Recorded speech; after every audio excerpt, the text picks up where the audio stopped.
หันพี่น้องมานำที่ไหนก็จมเสือเต้ๆค่ะเนาะมาสู่แข่งกรรมนะคะตั้งเลยค่ะ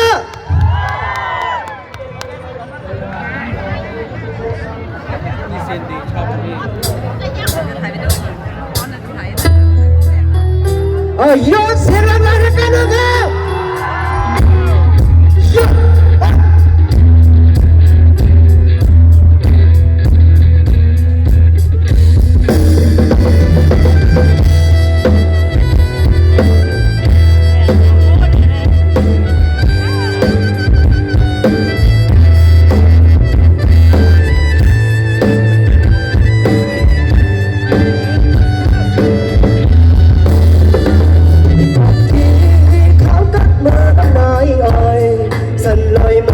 ยามเลี้ย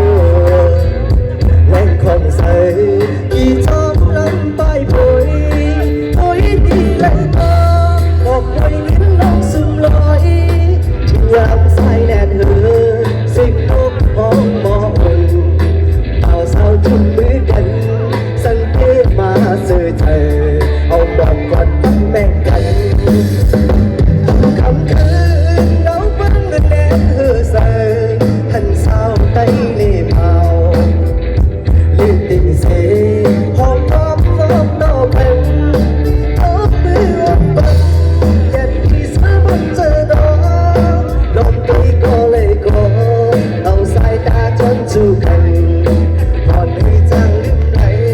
เป็นทุ่งมาเต็มทอนที่เย่บนลอยเฮาเอาว่ามันเป็นไรทำจากต้นลืมไหล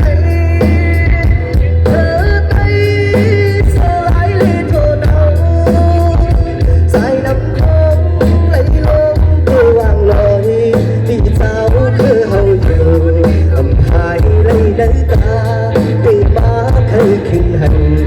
ท้องบอกก่อนที่ทุกดันเองเสียค่าเส้นจนค่ะ